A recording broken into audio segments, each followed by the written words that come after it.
Today we're going to grab a burger from a man who is not afraid to ask for a referral, Anton Gegaj from West USA Realty. When he calls you, you better have a referral for you because he'll let you know. We're going to talk about his humble beginnings from selling real estate in Walmart to running one of the largest reload teams in the entire state of Arizona. So let's go grab a burger with Anton on today's episode of Cheeseburgers with Mike Weinstein.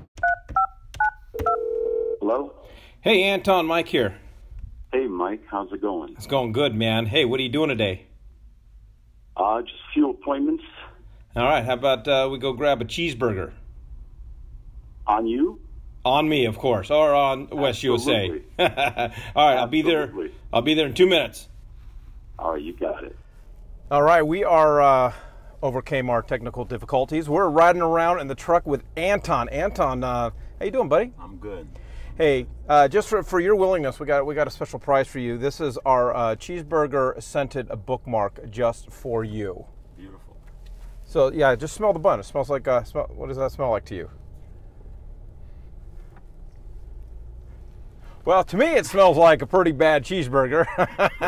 Doesn't smell that good. All right, so let's start telling us a little bit about the United Luxury Team, what that team is all about, how many agents you have on the team, and tell us a little bit about the success of your team. Well, I've had the team for about 3.5 years now. There's about 8 of us, 9 including me. And the success that we've had is because we work as a team and we help each other out. Many of us have very busy lives, and what's nice about a team is if you have a client come in and you're not in town, there's always someone there to help, and they go out of their way for you because we're part of the same team and we all want to grow, so they go out of their way and do a better job than just somebody that you know out of the office. It just works. Well, with that being said, a lot of agents out there just are trying to do it alone, are trying to figure out this industry, trying to figure out this business, doing it all by themselves. What would you say to them, and how important has the team camaraderie been for you guys and for you personally? Well, for me personally, I went on my own for quite a while, and I looked at it, it was a mistake because I saw the gentleman that invited me to his team and his success and his team's success. And I felt like, hey, I made the decision not to go with his team, and then I felt like I was embarrassed to ask him, hey, is there room for me? Off of each other, and it's much easier to put a counter offer together when you're discussing it with someone besides just a broker. Broker's there to help us get out of trouble, because we're already in trouble. The team leader will help you not get in trouble and help you structure the deal correctly. Let's talk about Walmart. You were selling homes in the walk-ins at Walmart, yes, which seems like a foreign concept. And I know for a fact many agents didn't last, didn't make it, and weren't successful selling real estate out of a Walmart. However, you found a way to win awards, earn a top producer, status, yes, and selling just millions of dollars out of a Walmart. What made your approach, what made your mindset different from the other agents that just didn't have the same level of success? Well, it's just like an open house. Many agents are very successful at an open house and some agents aren't. So we used our locations just like an open house, greeted people, spent time, broke the ice. It's all about making someone feel comfortable with you. We're all realtors. They just want to work with the person they like. So my thing was I just knew how to appeal to what they wanted in someone, and that's just a gift that I have. So all you have to do is be yourself, be open, be kind, and just make sure that be nice. Imagine nice. That. Just the thing is, the end result is we need to work for a living. This is how we make our money. But if you put the client's interest first, well, guess what? It's going to go to closing. Today, how do you pronounce my last name? Gegaj, though. I got it right. Actually, Gegai. Gegai. Okay, so when you see the beginning of this video, don't be offended. No problem. I do what I can. All right, so you selected McDonald's today. So tell us a little bit about your affinity for McDonald's and why McDonald's.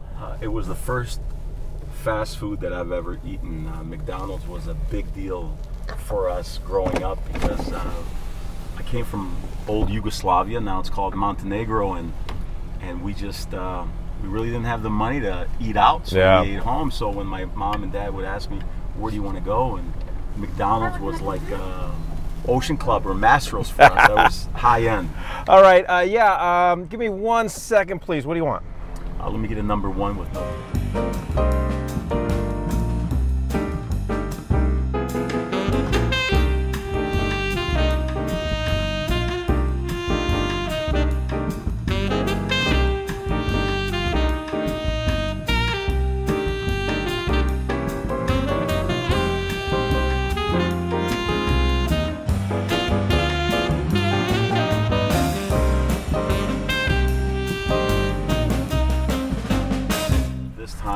It's always key to have listings, but especially when it's a seller's market. Yeah. We're in the seller's market, have been in the seller's market. Inventory is low, so go after those listings. Go after those for sale by owners. How do you go about for sale by owners? Well, for sale by owners, I mean, the first thing I do is call them up and say, I'd like to preview your home. And then they say, well, do you have a buyer? Well, I work with many buyers. I don't lie to them saying I have a buyer for your house because I don't know what your house looks like. I just want to preview it. And their home is open to anyone. That's a great idea. Well, it's for sale. So why don't they want to show it? The thing is, realtors want to talk about their listing presentation, talk about the market, talk about everything. They open up the front door, they want to show you their home. They've cleaned their home, they got ready for you. So stop talking about anything and just say, hey, please show me your home. I'd love to see it. Yeah. The problem with dieting, Anton, is you have to eat healthy and you have to exercise, and I don't like to do either of those two. So you got a lot of children. You got like a baker's dozen now. What are we up to these days? Six. Okay. So what's that like? Because you got quadruplets. Quadruplets, right? Yeah. Thank goodness I can't pronounce that word. So it's given me a more of a drive. I'm more determined to make it. There is no second chances on letting my family down. So I just want to take my family to that next level and make sure that they have the life that they deserve. So when you get the call from your team members, and it's 8 o'clock at night and they're working on a transaction and they got a question, what goes through your mind? What goes through my mind is, well, definitely I got to make it happen for them. I'm theirs 100%, no matter what's going on. That's the type of team leader I am. I mean, unless I'm in the middle of something, then I'll call them right back. But my goal is to help them and make sure that we overcome any obstacle they have, period. Talk about your emphasis on relationships. There's the aspect, I'm not going to say philosophy, but it's the behavior of I close a deal, a buyer is a transaction, I close the deal, I get the check, and then I'm moving on to the next transaction. But a lot of your business is really built on your emphasis on treating your clients like family, treating them like friends, and really building relationships with them. So how do you go about that, and how have you benefited from that? Well, I benefited from that because I probably will close anywhere from 6 to 10 or 11 deals a year from past clients just giving me their friends and family because they feel that, not that they owe me, but they want to see me more successful because I've gone out of my way for them. So after the close, I used to go through a lot of different ways on what should I buy them, what should I do for them. And I'd say 90% of the time, unless the client doesn't want it, I throw them a housewarming party. Okay.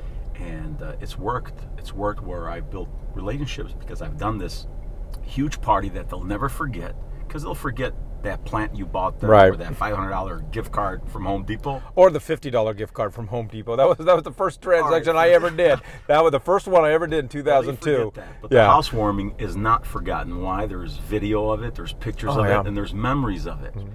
And one of the other things that I heard you do with your housewarming party is you'll also take the time to invite the neighbors as well. Oh, absolutely, yes. A lot of people don't do that. No. People, they just do it for their client and the friends and the family of their clients. But the neighbors want to get to know, they want to know who's moving in. Absolutely. The last one I did one of the neighbors lived on the same street 3 or 4 doors down, and they said, we've been here for 5 years and we never met so-and-so. Thank you for throwing this party. Because they got to meet their own neighbor that they've been living there for 5 years. And my flyer to all those neighbors is, hey, housewarming party, meet the new Stevensons. They're moving in. Come and meet your new neighbors. And as far as expense goes, I don't have that expense solely on me. I have all of my vendors that I make money. So my home warranty, my lender, my title, and my inspector. So I have all of them contributing. Right. And helping with the cost. I'll come to one. All right. I'm a good time. I'm a good time at a party. The next one I have, I'll make sure I invite you, just so you can see what I do and how I treat the people. Because I treat the home as mine, so I invited them. I'm very hospitable. Mm-hmm. I love taking care of people. If you took your time to come there, I'm going to treat you extra special. You're not afraid to ask for the referral. Yeah, thanks for bringing that up. 'Cause sometimes fear is our enemy, and fear is stress. Stress is fear. So have no fear. You've heard me say my kids get what they get because they don't stop asking. So don't be afraid to ask, and don't be afraid not to ask. There was I forgot who taught me this, but a long time ago, if you keep asking, people are going to feel obligated to give you something. So if they see the phone saying, oh, it's Anton again, I don't have someone for him. Guess what? The next time you call, they're going to go out of their way to find you a new client. They're going to go out of their way. So, and why not? Everyone's buying or selling. Why shouldn't it be you came about? But any conversation you have with anyone, make it real estate. Make it real estate. Don't make it about the weather. Don't make it about the weekend. Don't make it about what you did or what you're going to do. Just make it about real estate and what you've done. Bring that up as a topic. I just helped a new family, first-time home buyers, a new listing. Oh my God, I'm so excited. This is what's going on. This is where the market is. This is what you need to do. Have excitement. What if you could go back in time to the Anton who's just starting out in real estate, knowing what you know now, what would be that one piece of advice you would give the younger Anton? Oh my God. Get over your pride and join a team. Because what I had to learn on my own probably took me 4 years, 5 years versus 6 months. I would have learned everything I needed to know from a team leader, a good team leader, in 6 months. To a room full of brand new agents just getting ready to get started in real estate, what would be that one piece of advice? And you're only allowed to give them one piece of advice. What would that be? One piece of advice. Oh my God. It's a tough one. I just don't be afraid of success. Sometimes our fear of they're going to say no doesn't even allow us to ask. So just don't have no fear. And real estate is practicing real estate. There's just too many classes, too many seminars, and they're wasting so much time out there trying to learn everything. I say learn as you go. Have no fear. Learn as you go. What does the future look like for Anton? The future looks bright. I'm looking to grow my team. So whoever is listening to this and wants to be a part of a great team, my door is open. Come and see me. But my future is I want to have one of the most successful teams in the Valley. I've seen a lot of team leaders out there, and they're no better. They're no better.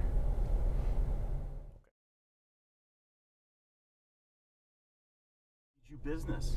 The first 2 years that we worked together, every time we ran into each other, you introduced yourself to me like we'd never met. What was the deal with that? I don't know. Maybe it's my memory. I have a short memory and didn't remember if I met you before.